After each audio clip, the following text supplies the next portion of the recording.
In this presentation, we're going to look at moral philosophy or ethics as a science and locate it within the history of philosophical sciences, especially of moral philosophy. And we're also going to look at the various other sciences that impact on it. First of all, there are a number of major philosophical approaches. Generally, each age and each civilization tends to be dominated by its own philosophy, to some extent, to a very real extent. Civilization or society exists as being based on a particular philosophical position. And as those philosophical positions change, the society changes. And so we see the rise and fall of different civilizations, largely mirrored in the waxing and waning of the major philosophical positions that underpin them. We can look through some of the major historical ones. Already we've spoken about the Sophists and the Socratic philosophers, Socrates, Plato, and Aristotle. The Sophists weren't exactly the first philosophers because everybody carries their own philosophy. In earlier times, at least as far as we're aware, philosophy wasn't something that was spoken about. It was only something that was spoken about, systematically taught and argued around the time of Socrates especially, maybe a little bit before. There's a rise in the interest in talking about how we know things and how things fit together and so on, the beginnings of systematic scientific understanding, if you like.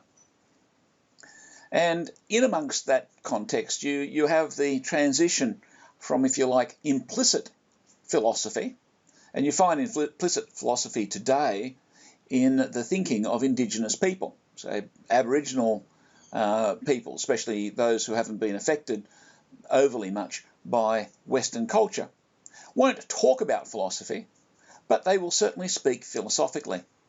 And this is pretty much the case with the ancient Greeks, say between 800 and about 500 BC. But as they became more affluent and more comfortable, and to a certain extent their civilization was more successful, they could afford to have people that specialised, first of all, as teachers, but in order to teach you have to have something to teach, and so there needed to be a systematic body of thought. Any systematic body of thought is a science, so long as it is grounded in truth. The philosophers that emerged in early Greeks before Socrates, now we refer to them as the Sophists, as we've mentioned before. Sophism has its own particular philosophical position. We won't go very far into it, except that to note that because the Sophists were playing to their audience to a certain extent, they had to be paid, so if they didn't do what their students and usually the parents of their students approved of, they wouldn't get very far. So they tended to respond to the needs of the community rather than be truly independent. And one of the major novelties with Sophism is that it was ultimately presenting a subjectivist position. And we don't need to go into that too far, but if you want to study the Sophist philosophers, you'll find that very often they make interesting and often very useful contributions to various aspects of our philosophical understanding and the other sciences. But they also got some things wrong, which is not surprising when you're the trailblazer, if you like, the first people to actually work out some system. Probably the most interesting example of the failure or the inaccuracy of early sciences is in early astronomy. Around this time was a Greek by the name of Ptolemy. Ptolemy was the first systematic astronomer, the person who gave us a theory of how astronomy worked. And the importance of that was that Ptolemy's astronomy was an attempt to understand why it was that some of the stars moved around, and how the sun moved, and how the moon moved about. The moving stars, we know them as planets, were given a method, a set of laws, set of causes, if you like, to move.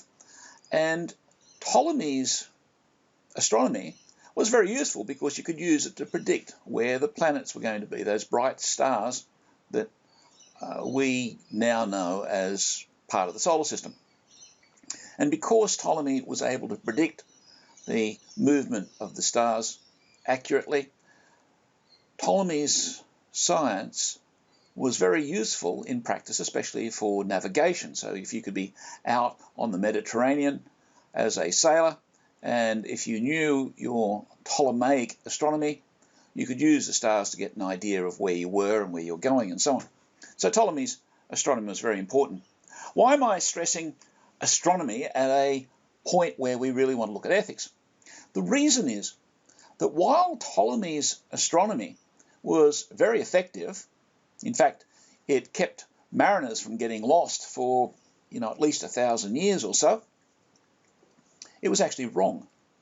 And the reason it was wrong was that it was based on the assumption that the stars and what we call the planets and the moon and the sun and so on were actually stuck on invisible glass spheres that were connected to the Earth by some kind of a mechanical axle, and they spun around. And as Ptolemy's astronomy got more developed, the spinning around of these invisible spheres with the stars stuck on became more and more elaborate. And so it was worked out that there were spheres that were connected to other spheres, and some of the spheres were connected to the Earth and so on. And by using what was called the celestial spheres of Ptolemy, you're able to get a tolerably accurate astronomy going. The only problem was it wasn't actually what was happening. To do that, you need Newtonian physics and the Galilean revolution and so on, which gave us the what is really quite extraordinary physics and the elegance of modern astronomy, which is based probably more on mathematics and so on, and it certainly isn't based on invisible spheres upon which the stars are stuck. So the point is that we had a science which was moderately effective for what it intended to do. The only problem was it wasn't grounded in reality. Now we have a different astronomy. We have a different system of astronomy. The reason I'm stressing this is that because you can have different attempts at the solution, if you like, to a particular scientific problem, and those attempts may have a certain success, like Ptolemy's astronomy had a certain success, but fundamentally they still might be wrong. The problem with Ptolemaic astronomy is that because it was based on a misunderstanding of how the stars related to the Earth, somebody using Ptolemy would never know where the Ptolemaic system was going to fail. And this is important to keep in mind. If you're using any science which is not based on the reality of the connections, the causal relationships between the things under investigation in the science, it may work tolerably well most of the time, but you will seldom get really good precision, and you will not know when that science is going to fail. An example of a science which is moderately successful in doing, modest predictions and useful stuff is economics. Modern economics, as it's practiced at present, has been built up over a century or so, but it is totally incapable of predicting things like major business depressions, recessions, the global financial crisis. And so even though we had modern economics developed over, shall we say, the last century, actually a lot more than that, when it came to 2002, 2003, 2004, there was a major economic crisis just around the corner. But all of the science of economics couldn't tell us it was coming. That's really an indication that there is something fundamentally flawed with the causal relationships that underpin that science. And we can apply that kind of analysis to other sciences as well. It may be that there might be just some tweaking in some of the theories in economics. That's really a topic for another day. The important thing is that a science has to be connected to knowledge, to certain knowledge or certain understanding, certain belief about the things being studied. Okay, back to the philosophical approaches. We're looking at the Sophists. And the Sophists had theories for metaphysics, they had theories for ethics, they had a number of different theories for different things. The only problem was that the Sophists, a bit like, the economists trying to predict the GFC, weren't able to steer the culture, for the Greek culture, in a direction that was particularly useful. And under the direction, if you like, of the Sophist philosophy, Greece as a culture became weaker and weaker. The story of the Sophists is an important story because it tells us that sometimes you can have an ethical system which is popular, it just happens not to be right. And so it's popular, you can survive with it under certain conditions, but you may not know where it is going to fail. And so the Sophists, the veracity of their science was largely proven, experimentally if you like, by the failure of Greece as a culture, and particularly the way that Greece, that was able to manage an empire that sort of spanned half the planet, certainly a large part of the solid land mass between Europe and Asia, was able to crumble and be overtaken by the new power which had a better philosophy, known as the Romans. We're getting ahead of ourselves. The Sophists were subjectivists, which means that ultimately their philosophy comes from the perspective of the human observer. By contrast, the philosophical position, the implicit position that had basically been behind the Greek culture up until then, was what we could call realist. A realist is a philosophical system, or a person who pursues a philosophical system that believes that reality really is there and it is possible to know reality. Now, the average person, particularly before they go to university, doesn't need to be convinced that reality is there. Drop a brick on your foot and you discover that reality really is there and it can hurt. Not only that, the ordinary person, before they study modern philosophy, is usually quite convinced that they can know reality. You wake up in the morning, you know the difference between a dream and reality. You know the difference between a brick and a loaf of bread, and so on. Reality not only exists, but you can know it. And so we describe Socrates, Plato, and Aristotle as giving us the first systematic realist philosophy. I've mentioned the uneducated person, maybe the 3-year-old who's just learning to talk. They understand causality, they understand reality, they understand that they're learning about reality, and so on. And so we describe those people as naive realists. And by and large, people, before they start to explicitly think that they're doing philosophy, often speak in philosophical terms because they are naive realists. They basically assume realism without any other encouragement, if you like, or education. I mentioned that the Romans took over the Greek civilization, the Greek Empire, and as they did, largely they replaced the philosophical systems of the Greeks, and so for a time Socrates, Aristotle and Plato tended to fall into disuse. The Romans eventually developed their own philosophical system, which has many parallels with the Sophists. The Roman philosophical system emerged around a century either side of Christ and flourished a couple of centuries afterwards. Tended to be a philosophy based on the pursuit of happiness, interpreting happiness as something that comes through serenity.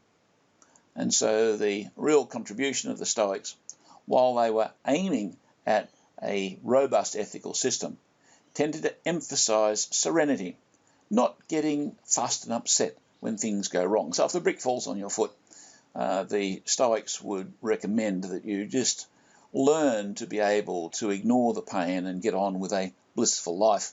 There's a lot more to Stoicism and so on, but basically, as an introduction, there's this pursuit of serenity.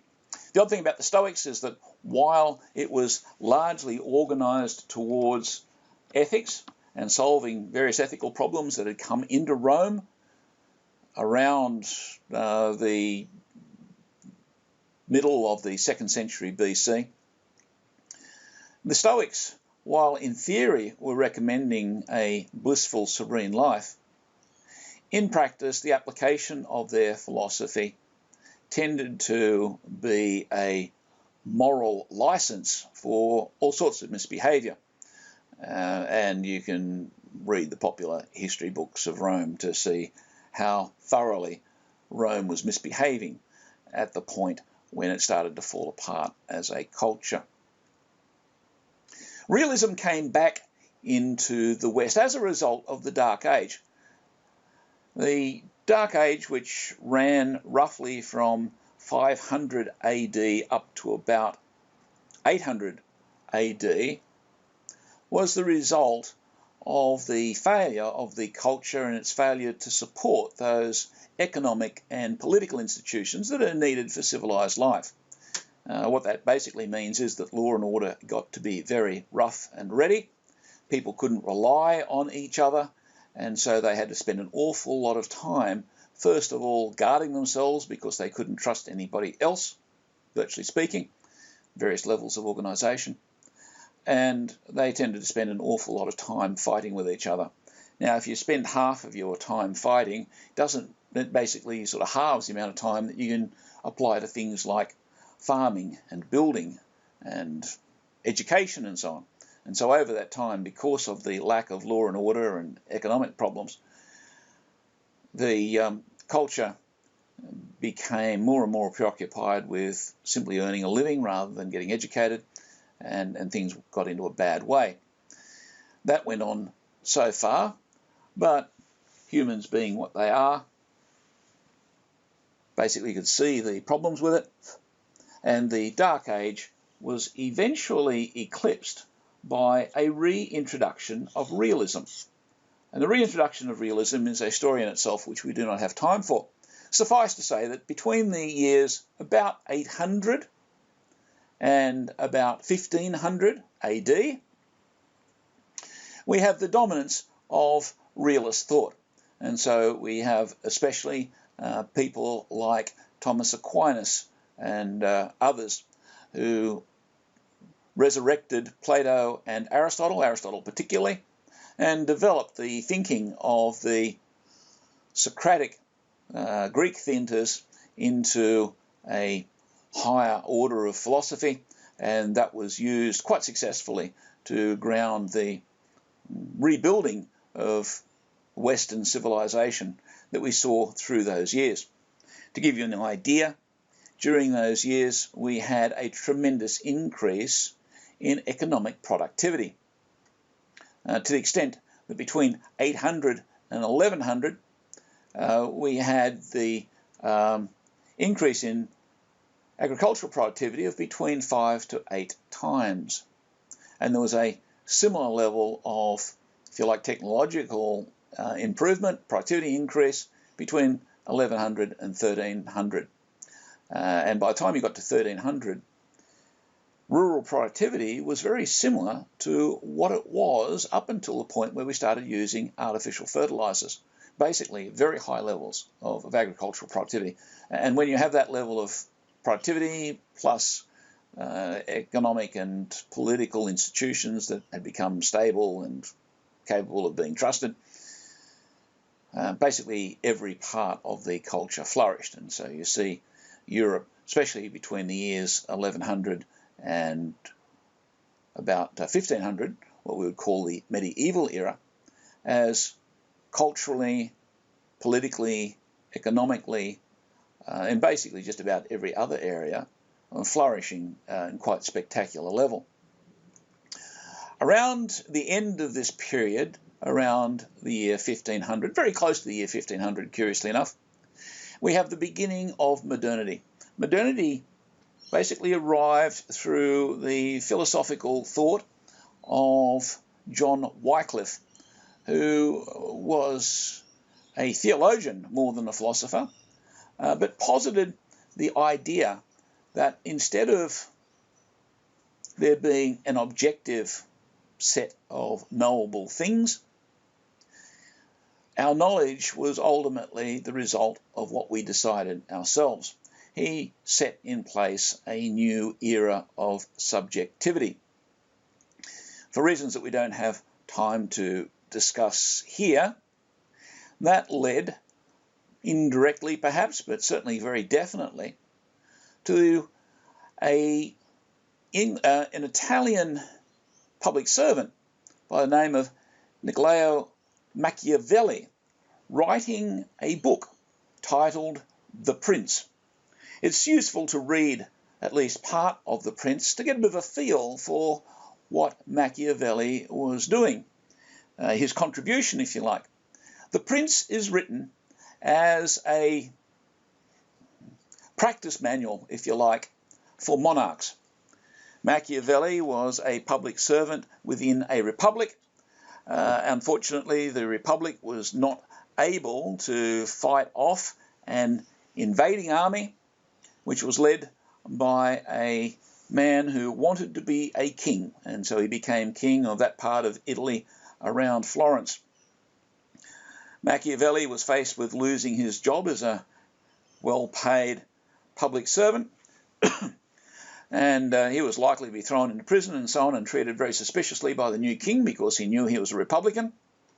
And so Machiavelli responded by demonstrating his loyalty to the new regime by writing The Prince. It didn't actually achieve the ends that Machiavelli had in mind, but The Prince has come down to us as an extraordinarily interesting manual for the behaviour of political leaders. And I'll leave you to read some of The Prince to get an idea of what it contains.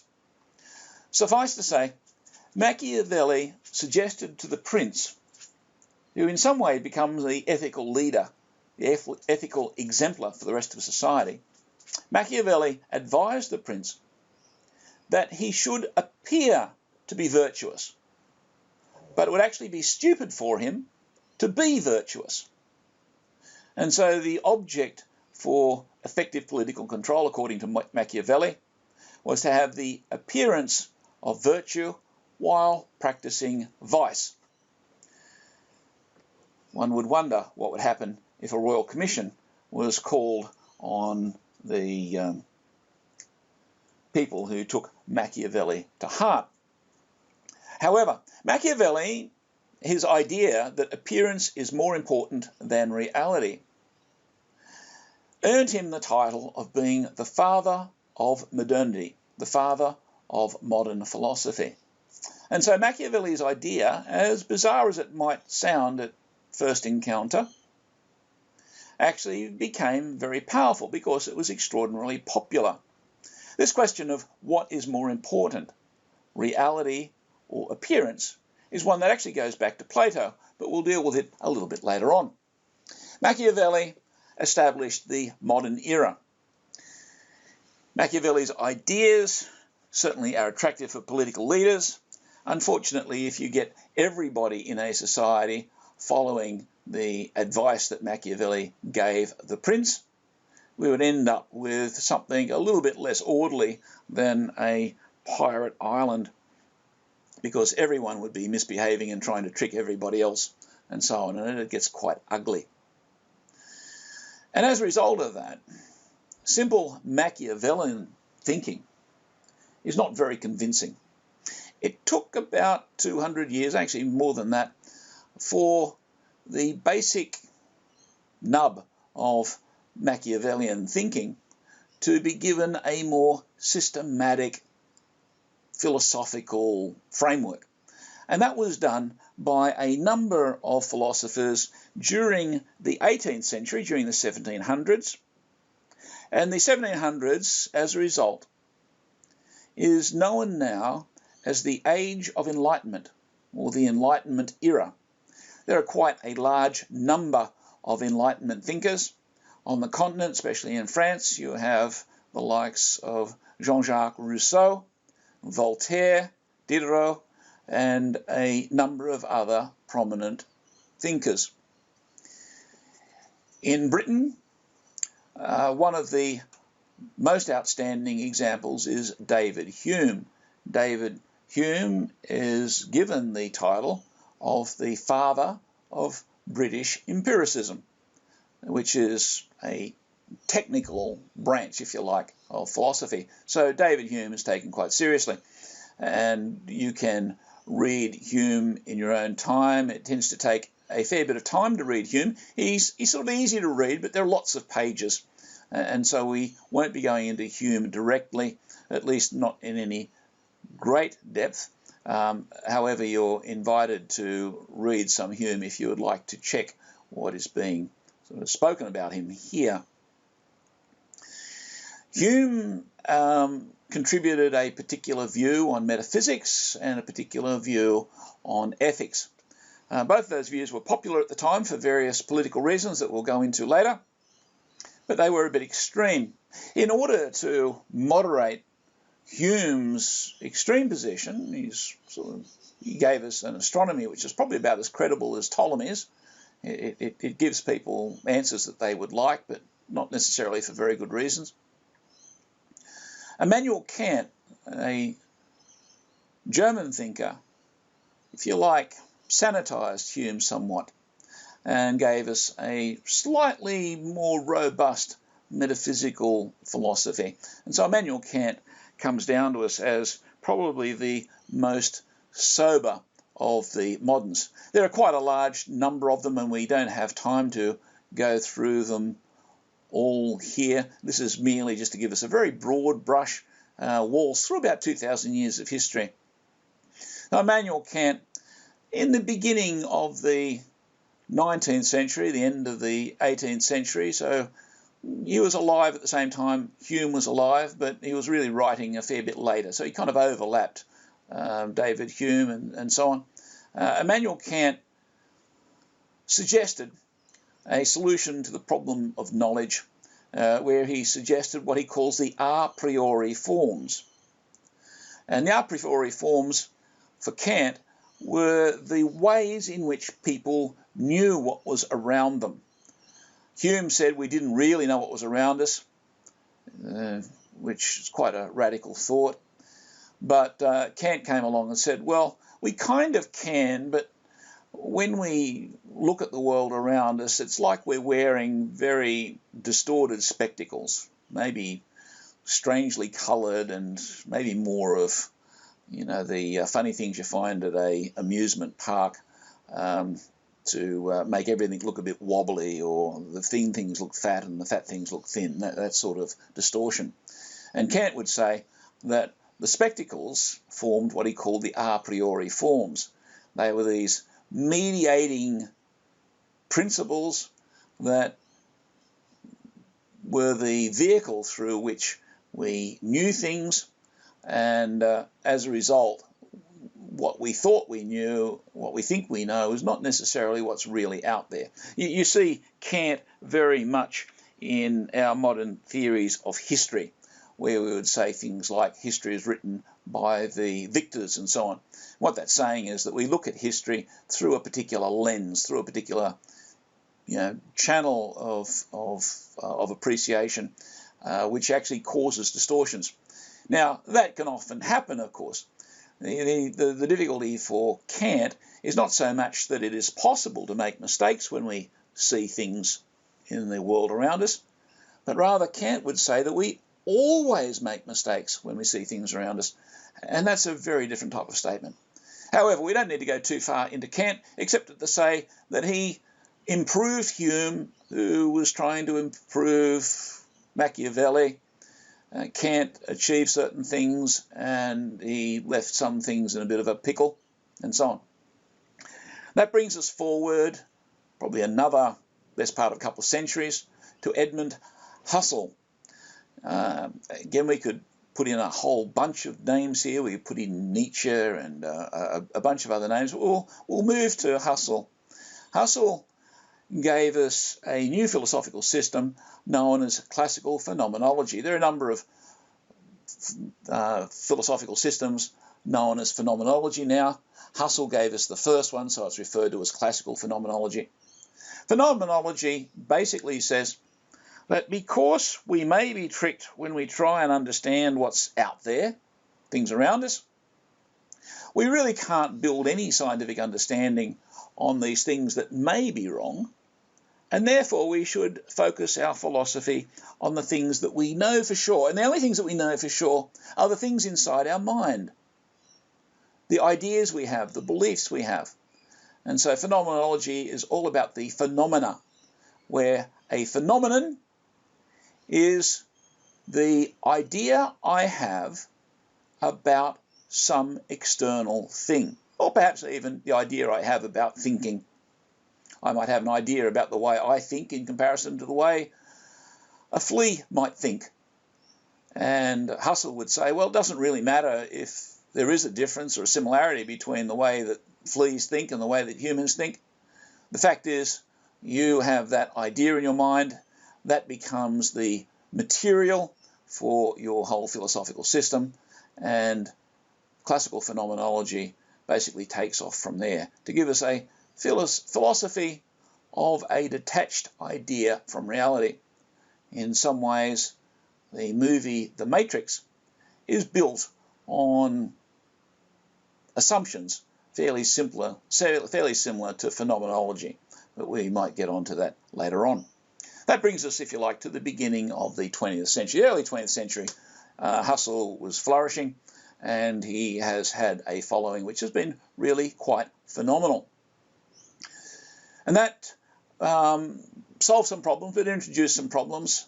The First World War is considered to be a fairly illustrative proof that reality is there, because all of a sudden there were things like machine guns and bombs and stuff going off around and killing a lot of people, and it was pretty hard to sit in the middle of a trench in the middle of the First World War thinking, I don't know if I know there's anything around me, and I'll just kind of stand up and check if that Vickers gun which is pointed towards me is actually going to cause me a bit of pain. That's the kind of philosophical reflection that Husserl and David Hume might indulge in. Not very useful when your life is actually depending on it.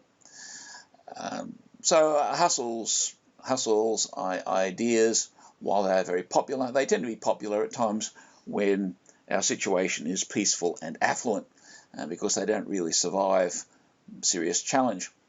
That leads us to the end of the 20th century, or towards the end of the 20th century, where the whole modern experiment, the experiment that was started with Niccolò Machiavelli, actually got to the point where people were looking back and saying, gee whiz, over the last 500 years or so, there's been a lot of stupidity going on. We really can't accept it. We can't accept being a modern anymore. We need to move past being a modern. We maybe can take some conclusions from modernity, but we certainly can't stay with modernity. And that gave us the era, the philosophical era, really only just beginning in historical terms, of being past modernity, being post-modernity, being post-modern. Postmodernity is a philosophical system. It's while its exponents would say it is now a settled body of thinking, it's really quite a young philosophical position, only more or less half a century old, still being developed and refined. Michel Foucault is probably a good example of it. Derrida is another prominent example of postmodernity, and there are a number of postmodern thinkers, and we find that postmodernity has influenced quite substantially a number of our scholarly areas. You certainly find postmodernity affecting everything from architecture to art to politics to English literature or literature in general. And certainly in ethics, we have postmodernity muscling in on contributing to ethical thinking.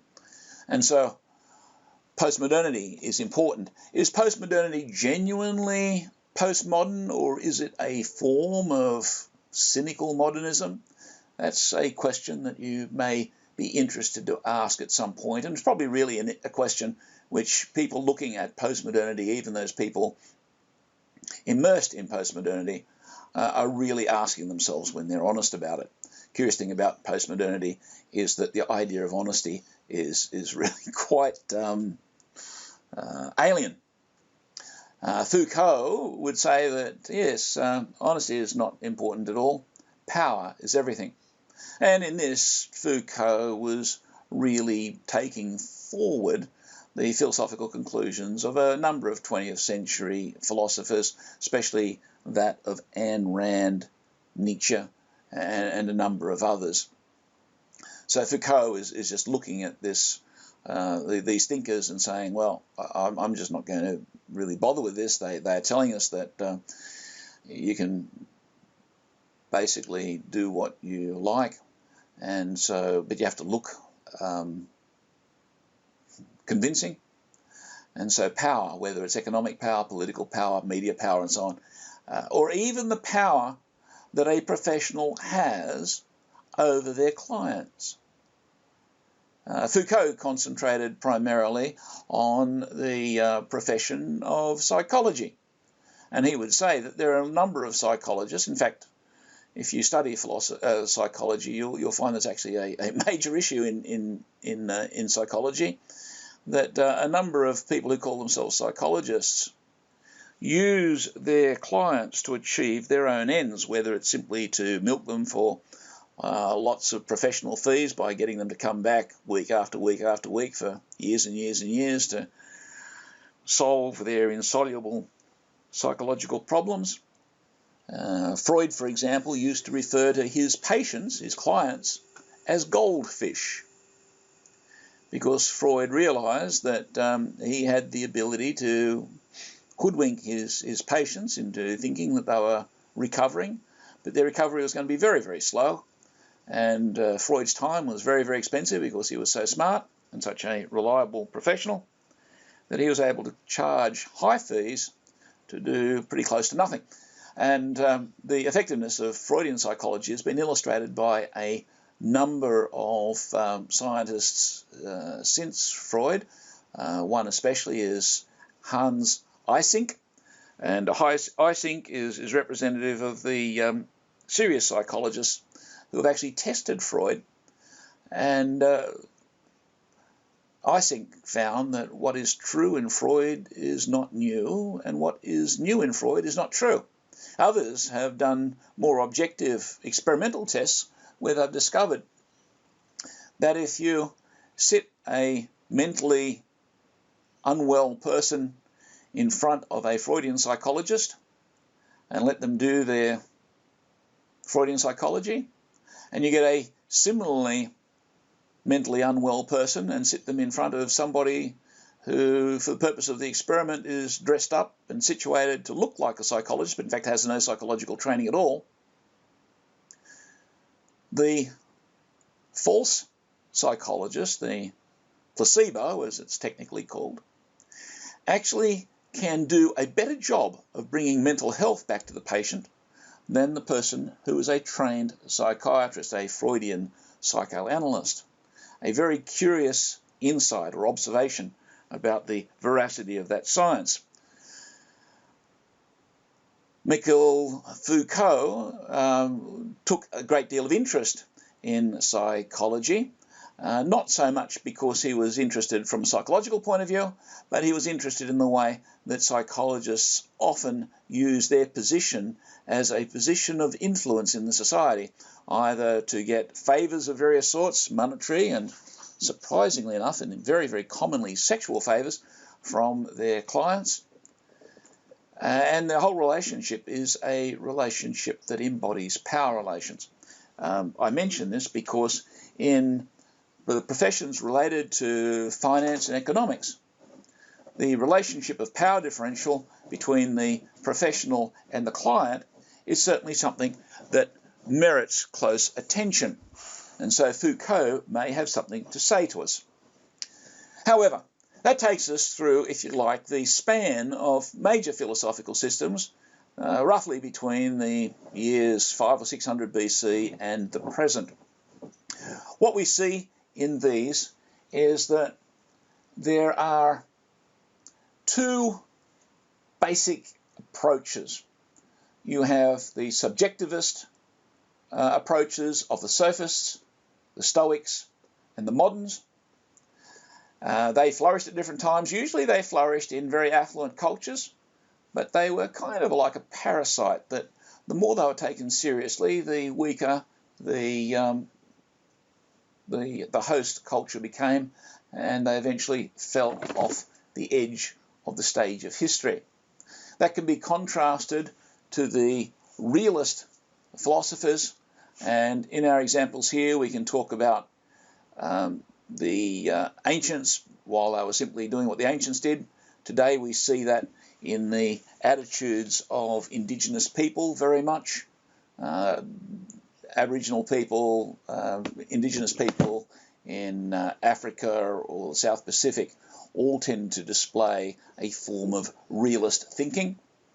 The realists flourished in the time of Socrates, Plato and Aristotle, particularly Aristotle's student Alexander, resurrected realism for the brief period of Alexander's life, and that was the greatest flourishing of Greece before it fell apart. We have realism returning, say, in that period between the end of the Dark Ages, from 800, the beginning of the Middle Ages, flourishing through the medieval era, finishing with the dawn of modernity in 1500. And then subjectivism or relativism returning through Machiavelli and those who followed. Okay, today we don't have such a great deal of respect for philosophy as a science. I think there is an argument that can be made that the reason that philosophy is treated so poorly or given such little respect today is because of the absurdity of modern philosophy, or at least those philosophical systems that we follow. For instance, David Hume wrote that when he was doing philosophy, he could not be sure of the existence of his maid. However, when she came to bring him the tea, he found it more convenient to believe in her. Well, that makes for interesting literature, but if you encountered somebody who seriously said they believed that, you would think they were a nut. And because of Hume's impact on our thinking, or at least on the direction of philosophy, philosophy today largely has that character of something that you really wouldn't want to take seriously, at least if you still had any common sense. And so poor old philosophy is now not being taken so seriously. Let's look at what it has the capacity to be and how it can be useful for human intellectual activity. We have seen before that science can be defined as the pursuit of certain knowledge through cause. Certain knowledge. Knowledge is justified true belief, and so certain knowledge through cause and a body of certain knowledge through cause forms a science. And so if I have a lot of certain knowledge through the things which cause the planets to move around and the stars and so on, I would be somebody who is expert in the area of the science of astronomy and so on. The easiest way to see science, the most apparent science, the most obvious science, if you like, are what we technically refer to as the natural sciences. These are the sciences which have to do with understanding nature. And some examples of natural sciences are physics, chemistry, astronomy. There are many others, biology, anatomy, geology, and so on. The natural sciences are checked. They are given their rigour through higher sciences, which are referred to in the classical hierarchy of the sciences as the queen sciences. Queen sciences as in the monarch sciences. I guess we could call them the king sciences alternatively, but for whatever reason, they come down to us in classical philosophy as the queen sciences. And the way this works is this. If I want to do physics, I can say, yes, it appears that the sun is moving around the earth, or the earth is moving around the sun, or, I'm not sure, and we get into an argument over that. And the solution usually comes down to some testing of observations using mathematics, especially arithmetic, algebra, and calculus. And so Newton was able to give us his laws of motion, and when you read Newton's laws of motion, they look like a set of mathematical equations, because that is exactly what they are. And the reason is, if you want to do physics, you have to be a pretty good mathematician. And that's why someone like Einstein could be such a brilliant physicist, because he was an even more brilliant mathematician. And so even though Einstein was interested in the movement of things and the nature of physical objects and their relationships with each other, he was really doing it through the lens, if you like, of mathematics. And so mathematics is one of the most important queen sciences. But the other area of the queen sciences is philosophy. The philosophical sciences, there's a number of them. Metaphysics, logic, epistemology, morals or ethics, and a number of others, are those areas of human thinking that give us the rigour of how we proceed in our understanding. It's fairly easy to see this with logic. There's not a great deal of morals or ethics in physics. In fact, there's hardly any, but there could be in some scientific endeavours. Metaphysics we're going to be talking about a bit later. Metaphysics is probably the most important science. It's the fundamental science. It's the most basic science.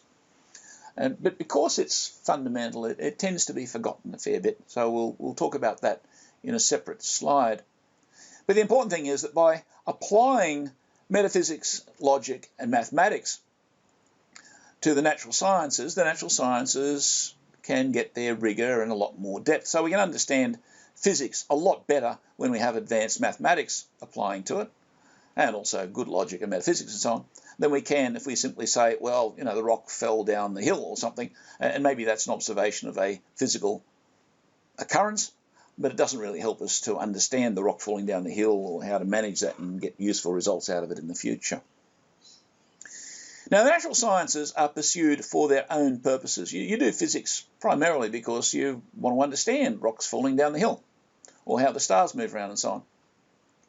When we want to apply the natural sciences to some useful end, to some purpose, either for ourselves or society in general, then what we do is we apply the natural sciences maybe to building a bridge or a water supply system, or building a house that won't fall down and so on. And so we might be using engineering, maybe a bit of chemistry, and who knows what other natural sciences for some practical, useful purpose for ourselves and those around us, some social purpose very often. So an engineer usually does his engineering more for other people in society than for himself. It might be one thing for a mechanical engineer to fix his own car on the weekend or something. That's when he's using his engineering skills for his own good. But it's more likely that during the week he's designing motor cars or machines or something for other people in the community that he may scarcely know. But what he is doing there is using his physics, chemistry and so on for some useful purpose, primarily a social purpose. Because he's using it for a social purpose, it's going to have a moral or an ethical dimension. And this is where the queen science, the philosophical queen sciences, start to have ethics as an important area. The engineer has to decide on everything from the amount of his own personal remuneration to maybe the cost of the bridge he's building compared to its reliability and safety and so on. And so there are these ethical decisions that he's making as he applies the natural sciences for some social purpose. The engineer is also using mathematics, as we all know. Engineers are probably our best practical mathematicians in the community. The other practical sciences include the law, economics, finance, of course. Medicine is an important practical science. We often think of medicine as a natural science, but in fact it isn't. And the reason for that is that the biologist is interested in living things as living things. The chemist is interested in chemicals simply for an understanding of how they react with each other and what you can do with them and what you can blow up with them and whatnot, and so on with the other things, right? The doctor, the medical scientist, uses chemistry, anatomy, biology, a certain amount of physics to give health to people. Most of the people the doctor treats are not himself, and so it's a social application of those things. And so the doctor is using a bit of mathematics, a lot of natural science, and implicitly a lot of philosophy, and especially ethics, in the execution of his profession. And so that's the practical sciences. In the classical structure of the sciences, the practical sciences usually have this moral dimension. They're the sciences that we see. We probably see them as a little tiny bit softer. We do find them having this moral aspect. And each science has its own method. Traditionally or classically, and especially when you're dealing with indigenous people, behind the philosophical and mathematical sciences, you have to be sensitive, you have to be aware of theology, of spirituality, if we're talking to, say, Australian Aboriginal people. If you try and do economics with an Australian Aboriginal, they will talk about their creation stories, their spirituality. And so in the classical schema of the sciences, we have three broad areas of queen sciences, the sciences of review: theology, mathematics, philosophy. And then you have the two broad areas of practical science, or the sort of more immediate sciences, being natural sciences, sciences of nature, pursued for their own ends, and the practical sciences, which have a social end to them, an end, an object which has to do with doing something good for people. And you see, when we use this word good, we've already introduced this idea that good is a moral word. It's a word that sort of should send a little bit of a signal. When I use the word good, I necessarily am talking ethics. So practical sciences have this character. Let's look at how ethics now lives within the philosophical sciences. Here I'm listing a few more of the philosophical sciences that are on the last slide, just to keep the last slide a little bit simple. We didn't have all of the branches of philosophy. In fact, even this doesn't include all of them. There are other philosophical sciences, such as the science of ontology, which we won't worry about here. But the major philosophical sciences, the major branches of philosophy, are what is laid out here. We saw on the last slide that every science has its proper method. The way that you pursue the science of law is different to the way that you pursue the science of calculus. And that is different to the way that you pursue the science of chemistry and so on. Likewise, if we're looking for certain knowledge through cause, if we're doing metaphysics, we will follow a slightly different method. And understanding method, the study of method, is methodology, which is yet another philosophical science, but we won't go into that. We can say, though, that every science deals with knowledge. Every science has its metaphysics. Every science uses logic, even logic itself. And many rely on an understanding of what it is to be human, because understanding what it is to be human and the way that humans relate is the fundamental stuff, if you like, the foundations of ethics. And what that means is that every science relies on philosophical foundations. I'm going to go through now some of the less apparent philosophical sciences, just to introduce you to them and, if you like, contextualize ethics with them. We'll look at epistemology first of all. Epistemology is the study of how we obtain knowledge. We've mentioned before that knowledge is justified true belief. Knowledge is something which is in our minds. So we have to have an understanding of how the mind works to a certain extent to get very far with epistemology. And years ago when I was studying psychology, one of the things I found curious was that I was studying philosophy at the same time.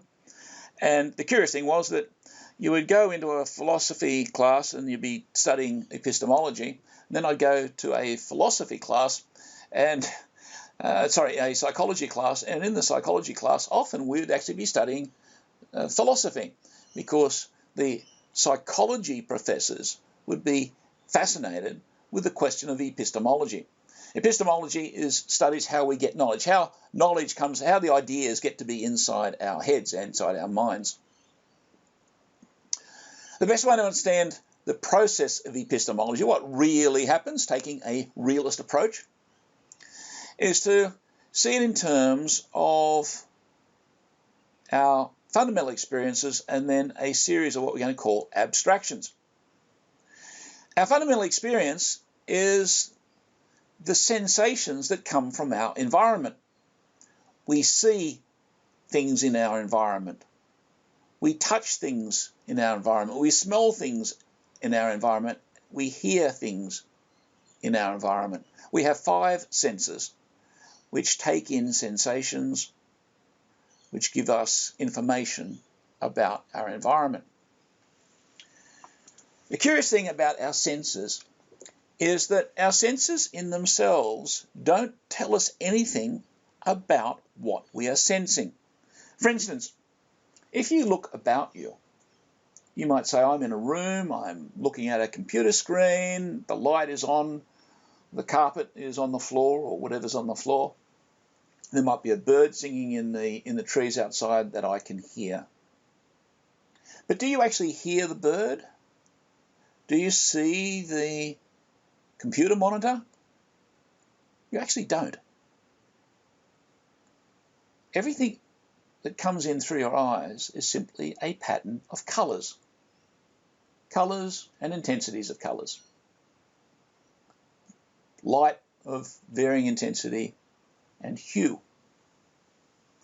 You don't see a computer monitor. Okay. You have to think of a computer monitor. And you do that by abstracting the sensations, the patterns of colour and hue, to deduce particular things. And that's the first level of abstraction.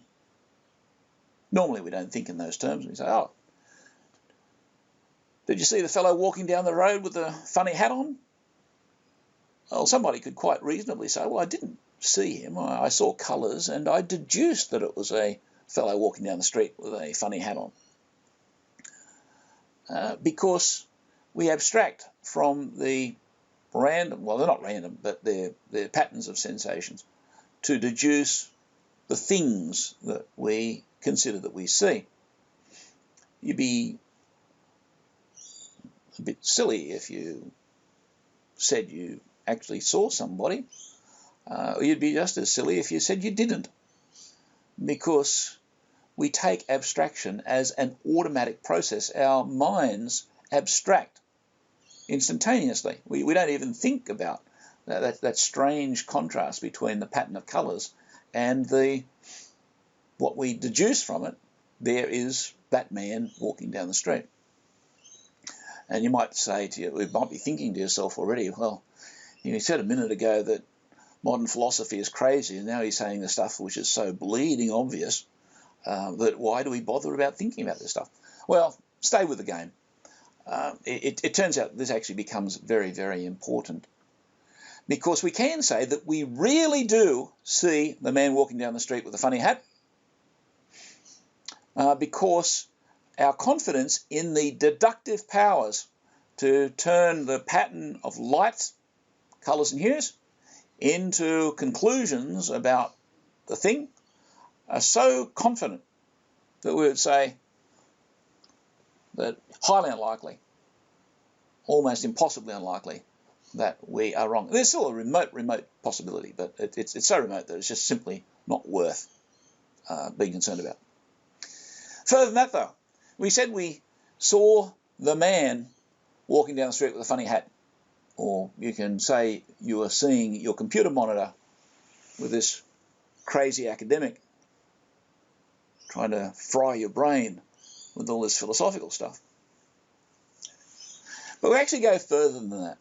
Not only do we see that man, but from observing a number of those men, and as you're a little tiny person, maybe 1.5, 2 years old or what have you, and you're just trying to make sense of the world around you, your parents will be showing you a number of things that they want you to eat, for instance, and you get the idea that those things are edible, maybe because they have a particular smell which attracts you and a particular appearance, sight that attracts you and so on. And you get the idea that these particular sets of patterns, these particular sets of, or these particular things actually form a kind of class. And so after a while we can say, yes, you know, those four-legged things that sort of run around in the backyard, we will call those dogs. You might have cats running around the backyard too, so maybe we've got animals. One way or another, we know that we can say something about not just the particulars, that dog in the backyard, but we can say that we actually know what it is to be a dog. And so if you hear a noise coming from next door's backyard, and it makes the same noises as a dog, and you look over the fence and it has the same appearance as a dog, and you might get up close to it and it has the same smell as a dog, you can say, well, that is a dog. And the reason is that you've got to know your own dog, the particular thing that you first abstracted. You've seen a number of them, and maybe you've talked to some other people, and you then conclude, I know that something that I haven't seen before, but I'm suddenly presented with, falls into that class of things I'll call dogs. We call this a second level of abstraction, which is when we go from the particulars to the general, the form, those things that, say, dogs have in common or men have in common. And this level of the forms is the second level of abstraction. So we're no longer talking about that man walking down the street with a funny hat. The fact that we're talking about that man is that we know what men are. So we might have one man, one particular man with a funny hat. You might have another one which is a very short man, or another one who's a very fat man, or another one who is, you know, a dark-skinned or a pale-skinned or have no hair or who knows what. And so we can see a lot of particular men, and it means that we could be blindfolded, taken into a different place, blindfold taken off, and we could see a particular thing in front of us that we've never seen before. And we say, oh, that's a man over there. And we could reliably say that's a man because they're not a dog. And so we can know an awful lot more once we abstract our knowledge of particular things to know their commonalities, their forms, their essences. The last thing that we can learn is that we can abstract knowledge of the forms to know their relationships. We can say dogs live in backyards. Dogs have a predisposition to be very loyal to their masters. Dogs tend to bite unfamiliar people if they're aggravated. And so we can learn a whole lot of things about the relationships between the particular forms, the nature of men, the nature of carrots, the nature of who knows what.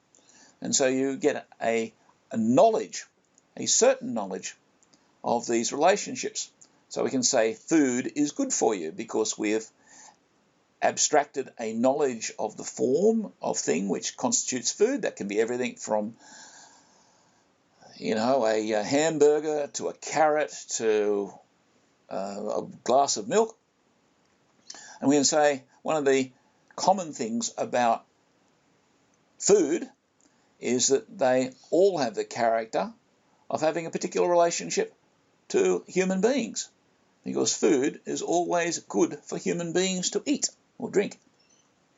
And so understanding their relationships is important. This is the third level of abstraction. This approach to epistemology is fairly obvious. I would refer to it as a realist approach. The particular type of realism that we're going through here, apart from the fact that it's common sense, can be referred to as moderate realism, as opposed to naive realism, the realism of a 2 or 3-year-old. The realism of Aristotle is sometimes referred to as classical realism, and a more developed realism, moderate realism, is the approach we're taking here. So here what we're saying is that the realist epistemology is that we really do take in sensations from our environment. We really can abstract those sensations to deduce particular things. We can abstract those particular things to understand their essences or their forms. And from an understanding of their forms, we can abstract knowledge of the forms to know their relationships. That's lovely. That's pretty obvious. We give particular types of things specific names. We've talked about naming men and dogs, and we name all sorts of things. In fact, everything that we want in our brain usually has a name, because names are a lot easier to manage than the things themselves. If I want to talk about horses, or I want to think about horses, I could use the word horse, which in my mind gives me an understanding of horseness. Or I could go out in the backyard or the back paddock or what have you and touch and look and smell actual horses and explore their relationships. I could notice experimentally the way that all the real horses that I see only eat grass. They tend not to eat rabbits.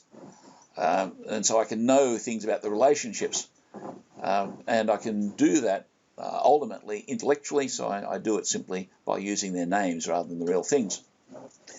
2 last points that we need to make. One is that we can generally know with certainty.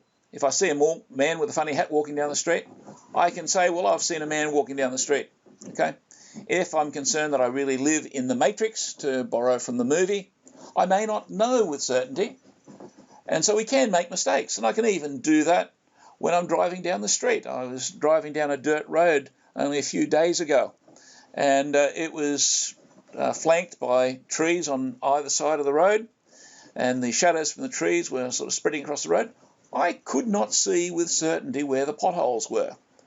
As a result, I had to drive fairly slowly. And so my seeing could not give me certain knowledge. I would have liked certainty with knowing where the potholes were. I could guess that the road wasn't as smooth as I'd like to imagine it was. And so I can make mistakes. If I didn't have the shadows across the road, how do I get around the mistakes I was making with the shadows across the road, sort of hiding the potholes? Well, you take more information. You use different forms of sensing and so on.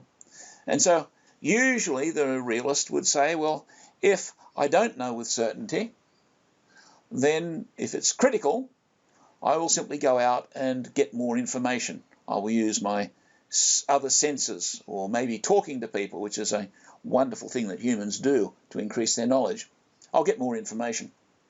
And so with that, even though mistakes are possible, humans do like overcoming their mistakes and so on, and so it is possible to know with certainty. We'll leave this presentation here, and we will then start with some of the other sciences as we go along.